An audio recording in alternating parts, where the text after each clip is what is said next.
তো প্রথমে CM পাঙ্কের Saudi আরবে অ্যাপিয়ারেন্স নিয়ে কথা বলা যাক। তো প্রথমে তো সিএম পাঙ্ক এখানে বু করা হচ্ছিল, এখানে নাইট অফ চ্যাম্পিয়ন্সের কিক অফ শো এখানে অর্গানাইজ করা হয়েছিল। সেখানে প্রথমে তো সিএম পাঙ্ককে বু করা হচ্ছিল, আবার কেউ কেউ চ্যান্টও করছিল। আর তারপরে তোমরা এখানে দেখতে পাচ্ছ যে 2019 সালে সিএম পাঙ্ক মিসকে কোন টুইটটা করেছে তোমরা দেখতে পাচ্ছ এখানে কী লেখা রয়েছে। আমি ওটা পড়বো তো না, কারণ পড়লে যা গালাগালি দেওয়া রয়েছে ওটা যেহেতু ইংলিশে দেওয়া রয়েছে, তো আমি যদি ওটা পড়ি তো চ্যানেল ডিমনিটাইজ হয়ে যেতে পারে। তো তোমরা নিজেরাই পড়ে নাও। আর ওই টুইটটার জন্য একটা ফ্যান্স তাকে ডেকে বলে যে এটার জন্য অ্যাপোলোজাইজ করো, ওটা আমাদের একদম পছন্দ হয়নি, তুমি ওটা ঠিক করোনি, তার জন্য অ্যাপোলোজাইজ করো। আর সিএম পাঙ্ক ওটা শোনার পরে সবার সামনে এটা নিয়ে কথা বলে যে 2019 সালে সে একটা টুইট করেছিল মিসকে, যেটা সৌদি আরবের এগেনস্টে ছিল। আর ওই টুইটটার জন্য সে যে ফ্যানটা তাকে অ্যাপ্রোচ করেছে তার কাছে অ্যাপোলোজাইজ করছে, তার নাম জিজ্ঞেস করে, তার নাম ধরে অ্যাপোলোজাইজ করে, আর পুরো সৌদি আরবের কাছে অ্যাপোলোজাইজ করে। আর সিএম পাঙ্ক জানে যে এখানে এই রকমভাবে মেনে নেওয়াই ভালো, কারণ এটা সৌদি আরব, আমেরিকা নয়, তো এখানে উল্টোপাল্টা কিছু তো চলবে না। তারপর অ্যাপোলোজাইজ করার পর সেই ফ্যানটার সাথে গিয়ে একটা ফটো তোলে, কিন্তু এটা সিএম পাঙ্ক শুধুমাত্র নাটক করেছে। এই জন্য এটা আমি বলছি, কারণ সিএম পাঙ্ক একদমই খুশি নয় যে সে সৌদি আরবে তাকে আসতে হয়েছে। কারণটা হচ্ছে সিএম পাঙ্ক যখন কালকেরে সৌদি আরবেতে ল্যান্ড করে, তারপর ফ্যান্সদের সাথে মিট অ্যান্ড গ্রিট না কি করছিল, এয়ারপোর্ট থেকে তো যাচ্ছিল, সেখানে দেখতে পাই যে একটা বাচ্চা ছেলে যে 5 থেকে 6 বছর বয়স হবে, সেই বাচ্চা ছেলে একা সিএম পাঙ্কের কাছে যায় আর ফটো তোলার জন্য অনুরোধ করে, কিন্তু তাকে ধাক্কা মেরে ঠেলে সরিয়ে দেয় সিএম পাঙ্ক, যেটা সত্যি খুবই একটা খারাপ কাজ। কারণ দেখতে গেলে এমন তো নয় সেখানে এক গাদা ভিড় ছিল, সেখানে কোনো ভিড়ই ছিল না, সিকিউরিটির লোকরা ছিল, জানো যে এখন কি পরিস্থিতি, তাই কাউকে তেমন কাছে ঘেঁষতে দেওয়া হচ্ছে না। কিন্তু ওই বাচ্চাটা হয়তো কোনো কর্মচারীরই বাচ্চা হবে, কোনো শেখ সাহেবের বাচ্চা হবে, সে একাই গিয়েছিলো, আশেপাশে কেউ ছিল না, সে একাই গিয়ে সিএম পাঙ্কের সাথে ফটো তুলতে গেছিলো। আর পাশে একজন শেখ দাঁড়িয়ে ছিল, হয়তো ওটাই ওর ফ্যামিলির লোক হবে, তো তাকে সে ঠেলা মেরে সরিয়ে দেয়। তো যার ফলে সিএম পাঙ্ককে প্রচণ্ড ক্রিটিসাইজ করা হয়।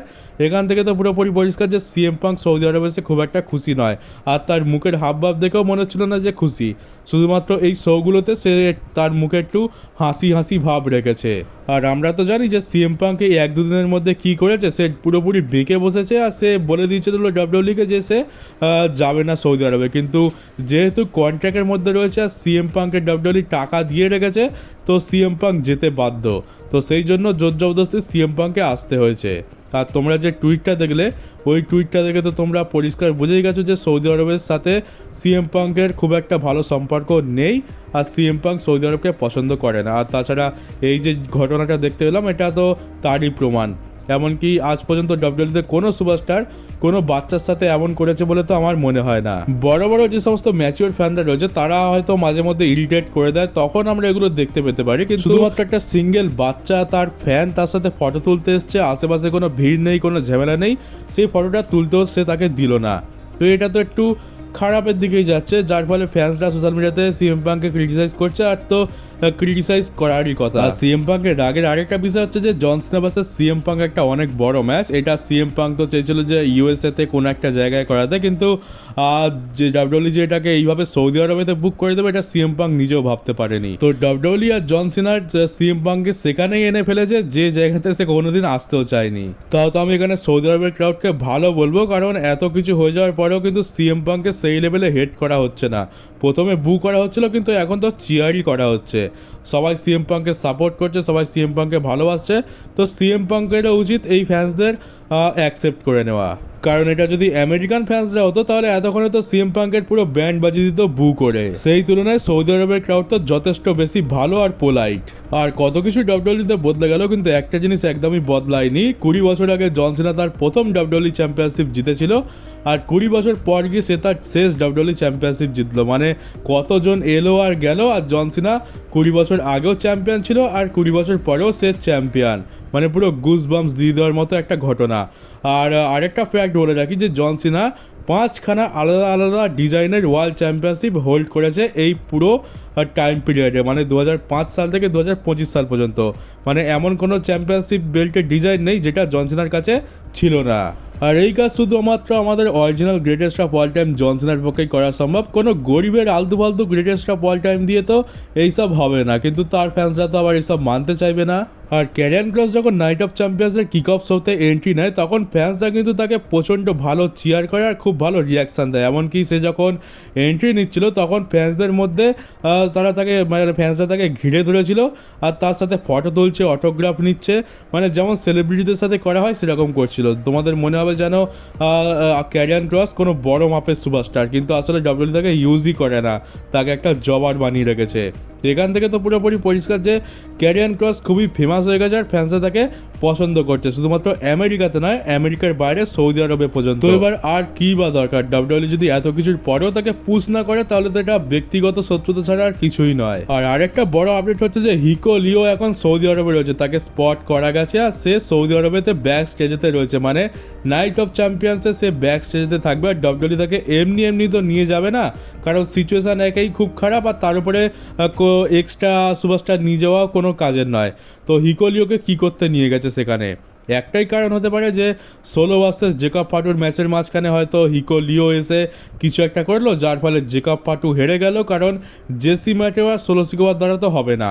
আর অপরদিকে আমরা জেকব ফাটুর সাথে জিমি উসোকেও দেখতে পাচ্ছি, তো এখানে ইকুয়াল হয়ে যাচ্ছে। তো যদি সোলোকে জিততে হয় তাহলে হিকোলিওকে লাগবে, আর হিকোলিও এখন সৌদি আরবে রয়েছে, ডব্লিউডব্লিউ তাকে টেনে টেনে বই নিয়ে গেছে।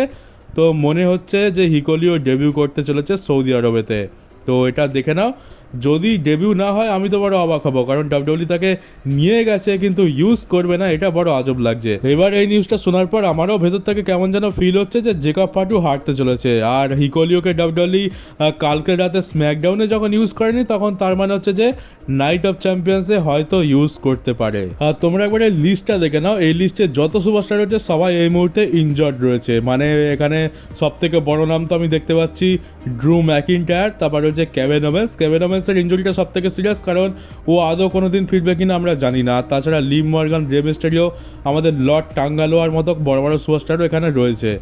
আর যেহেতু যতদূর আমার মনে হয় যে টাঙ্গালোয়া ঠিক হয়ে গেছে, ওরা শুধুমাত্র নামে ইনজয়েড হয়ে রয়েছে, কিন্তু ওরা পুরোপুরি মেডিকেলি ক্লিয়ার, একবার নিউজ তো এসেছিল। তো এই ইনজুরির লিস্ট এখন বেশ লম্বা হয়ে গেছে, একজন ঠিক হয় তো দুজনে ইনজয়েড হয়ে যায়। আর গোল্ডবার্গের ছেলে রিভিল করে যে তার প্রথম চয়েস হচ্ছে যে সে ফুটবলে যাবে, সে ফুটবলে গিয়ে যদি সফল না হয় তাহলে তার ব্যাকআপ প্ল্যান হচ্ছে ডব্লিউডব্লিউ বা রেসলিং।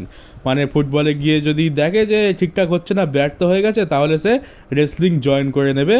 তার ফার্স্ট প্রায়োরিটি হচ্ছে ফুটবল। তো এবার রেসলিং ফ্যানরা এটাই চাইবে যে যেন সে ফুটবলে কিছু না করতে পারে, এই প্রথমবার কারোর ভালো দেখার জন্য খারাপ চাইতে হচ্ছে। আর এবার তোমরা দেখতে পাচ্ছ যে 3MB টিম আবার একসাথে এসছে। এখানে আমরা হিট স্লেডারকে দেখতে পাচ্ছি, ড্রু ম্যাকিনটায়ারকে দেখতে পাচ্ছি, আর মাঝখানে রয়েছে জিন্দার মাহাল।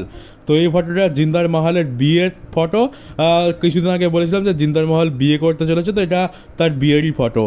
3MBর 3জন মেম্বার একসাথে আবার রয়েছে, সবাইকে পাগড়ি পরিয়ে দিয়েছে আর পায়জামা পাঞ্জাবি পরিয়ে দিয়েছে, সবাই এখন জিন্দার মাহালের বিয়ে সেলিব্রেট করছে। আর একটা ছোট্ট আপডেট রয়েছে, former WWE superstar Baron Corbin আর ডমিনিক ডাইজোকোভিক, বা যাকে আমরা ডাইজ্যাক নামে চিনতাম, তারা দুজনে MLW রেসলিং প্রমোশনে গিয়ে ট্যাগ টিম চ্যাম্পিয়নশিপ জিতে নিয়েছে। আর কালকে তো জন সিনা বললো, আর আজকে সিএম পাঙ্ক একই কথা বলছে। সিএম পাঙ্ক বলছে যে এই যে নাইট অফ চ্যাম্পিয়ন্স আছে এখানে কোনো বড় সড়ো ধামাকা হতে চলেছে যেটা একদম ফ্যান্সদের শক করে দেবে। তো সেটা কি হতে পারে? এখানে সবাই এত করে বলছে, ট্রিপল এইচ তো প্রায় বলে, ট্রিপল এইচের কথা তো আমরা বিশ্বাস করি না, জন সিনা বললো সেটা একটু বিশ্বাস করতে বাধ্য হলাম। এখন সিএম পাঙ্কও একই কথা বলছে আবার দিনের দিন। তো কি এমন হতে পারে? হলে তো কি হবে, আমরা র্যান্ডি অর্টনের হিল টার্ন দেখতে পাবো, বড় জোর কোডি রোডসের হিল টার্ন দেখতে পেতে পারি, বা আরও শকিং মোমেন্টের কথা যদি বলি তাহলে সিএম পাঙ্ক জন সিনাকে হারিয়ে দেবে, সেথ রলিন্স ক্যাসিন করতে আসবে, রোমান হয়তো রিটার্ন করবে, বা এখানে আমরা দ্য রককে দেখতে পেতে পারি। এর থেকে বড় আর কী বা হবে? শকিং বলতে তো আমরা এইগুলোকেই বুঝি,